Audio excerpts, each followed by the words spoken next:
Hello everybody, it's me, Andrew, and this is going to be a reveal of the Llewellyn Tarot by Anna Marie Ferguson. Sorry about my hair, by the way, I know it looks absolutely horrible. But, what can you do? So, it's a 78 card, full color tarot deck, and 288 page guidebook. It's by Llewellyn, so goes without saying the box is shitty. But, what can you do? So I actually had this deck 2 to 3 years ago, between 2 and 3 years ago. And before I even really knew what tarot was or how to, properly, read the cards and stuff like that. When I was just like 16 or whatever. And I never really, sorry, that's the wrapper I was taking off the box. I never really, got into it, and then my mom found the deck, and then it was absolutely insane, so then we went back to the church, and so I'm finally getting this deck back. It's like being reunited with an old friend, with a really crappy box. So we all know, I have to just say, the box is horrible. I thought that the box would be at least a little bit better, because I feel like if you're going to brand something, if you're going to name something after the brand of your company, if it's the Llewellyn Tarot, if it was me and I did like the Andrew Tarot, I would go all out. The packaging, everything, I would go all out with it. Apparently Llewellyn doesn't think about going all out with anything. So,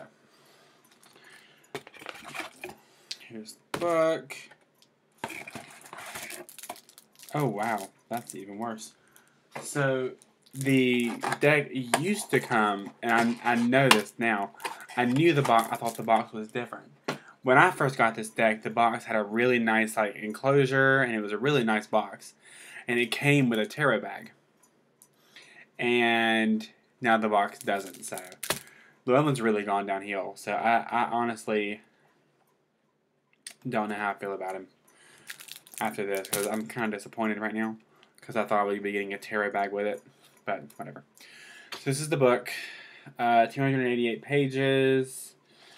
Let's see, table of contents, has about the author, or about the creator in the front, so that's kind of cool. Table of contents, all of that.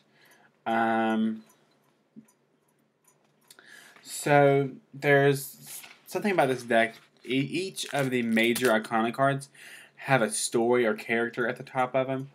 So each of them, it's like kind of a Welsh mythology kind of thing, which I don't really get, but whatever.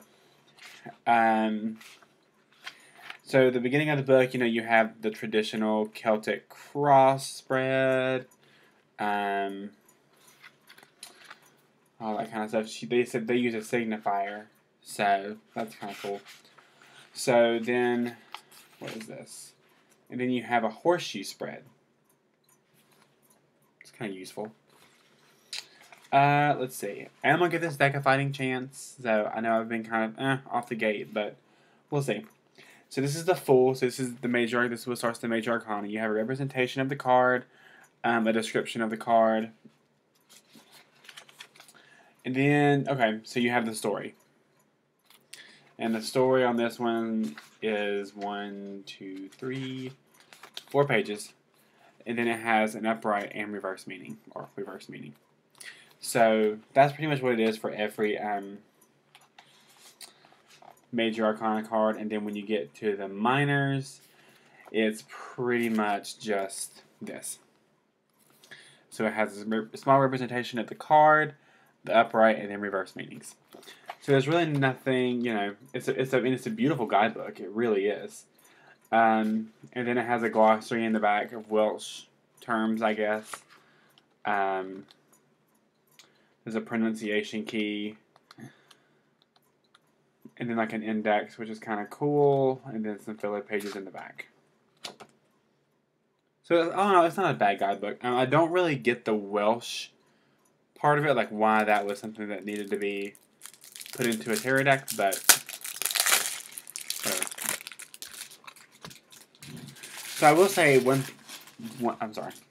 I will say one thing that drew me to this deck was the artwork on the deck, because it's really pretty. It actually is beautiful. Minerva, stop it, baby. She's doing something. I don't know what she's doing. So the artwork is very, very pretty. Here's the back of the cards. Stop. What are you doing? She's going crazy. And I'm going to compare it to the Tarot Illuminati. Ah, there she is. Stop it, baby. Don't scratch.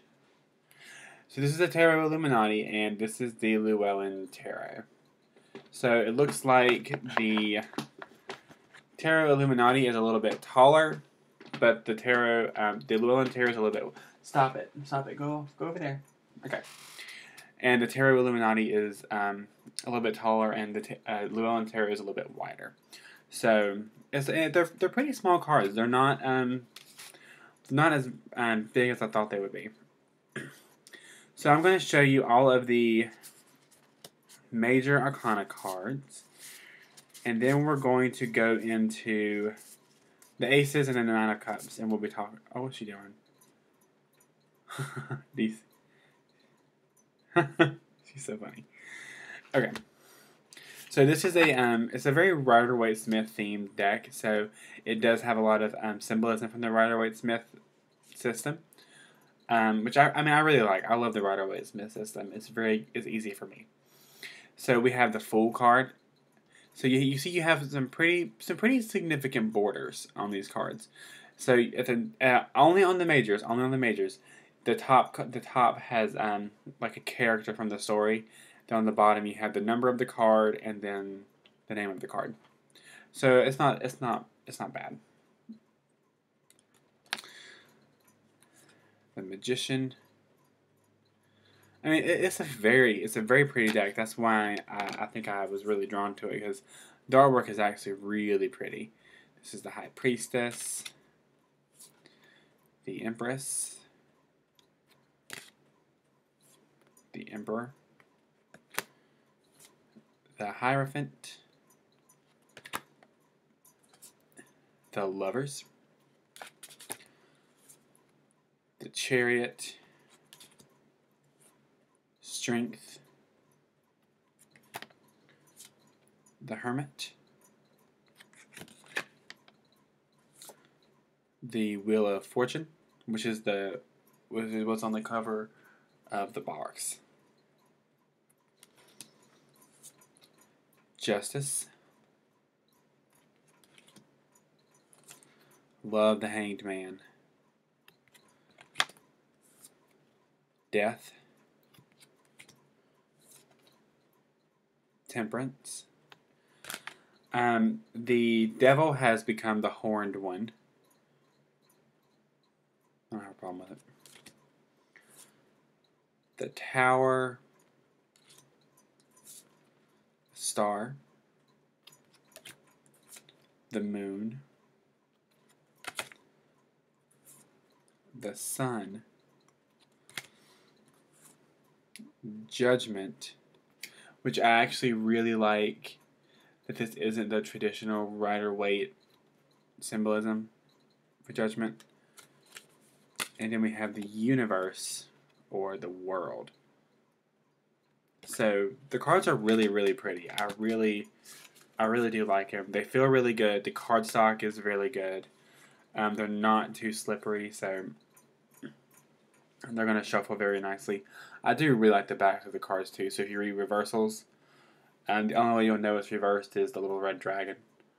So if you read reversals, I don't think that would be an issue. And so now let's go into the aces of each suit and the Nine of Cups. So this is where the Rider-Waite symbolism really comes in. So we have the Ace of Wands,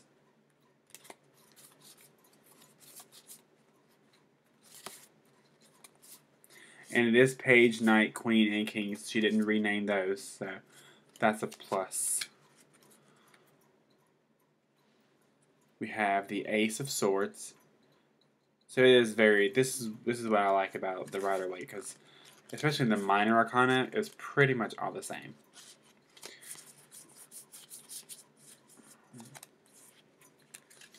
The Ace of Cups. So the one thing about, I guess I can see it for doing it, like, keeping the deck cohesive, but I don't really get the bigger borders on the top of the card because there's no words there. So I feel like they could have, like, expanded that a little bit, but then again, I see why they didn't. Just to keep everything cohesive within the deck. And we have the Nine of Cups, which I like that. That's really pretty. I think they did a pretty good job with that. And we have the Ace of Pentacles. So, my impression of this... Oh! This is kind of cool. So, you also get 2 cards that have spreads on them. So, you get the lose spread, and then you get the dragon spread, which is pretty cool. I like that. That's different. So, kudos. So, this deck. I was a little harsh on it to begin with. I feel, however, that it was justified. However, I actually really do like it. I think it's going to be a really good deck. The size is good. I may actually even read the stories of the major arcana, but then again, I might not. Because I don't feel like it helps or detracts from the meaning at all. I really do think these cards are beautiful. I think they did a really great job. This deck was about $22 on Amazon, so it wasn't terribly expensive. But yeah, I really like it. I like the size of it. I think it's a little bit different. I thought it was going to be bigger, so I kind of like that it's a little smaller than the Beautiful Creatures or the Angel Tarot. I really like it. So yeah, besides the box, which we all know is, if it's a Llewellyn box, I'm not gonna like it. But besides the box and them not including the little tarot bag anymore, because that means I have to buy my own. I really do like them. So I think it's a good investment. I think if this kind of artwork appeals to you, if you think that it looks really if you really like it, I would highly suggest getting it. I don't see why you wouldn't. It's very, very pretty. I think I would rather read the book just to see the symbolism and see how she talks about it. But yeah, so I would definitely get this deck if I were you. And yeah, I really like it. So kudos, it's a good deck. I think it'll read very well. So if you would like a reading with me, you can get in contact with me at my website, which is listed below at www.tarotangel444.com. You can also look me up on Facebook at facebook.com/Andrews Angel Cards. So I'm always on there. I'm always posting card of the days and inspirational little sayings and pictures and stuff like that. So it's really cool. So yeah, if you would like to get in touch with me, those are the ways you can. If you haven't subscribed to me yet, then you can do that right here. And if you like this video, you can thumbs up it over here. And if there's anything you would like me to talk about or do in my videos, or whatever, I always take viewer requests. You can comment below, or you can just message me on my Facebook page or comment there, and I'll see it. So I hope you guys like this review. I hope that it helps you, and I will see you guys in my next video. Angel blessings.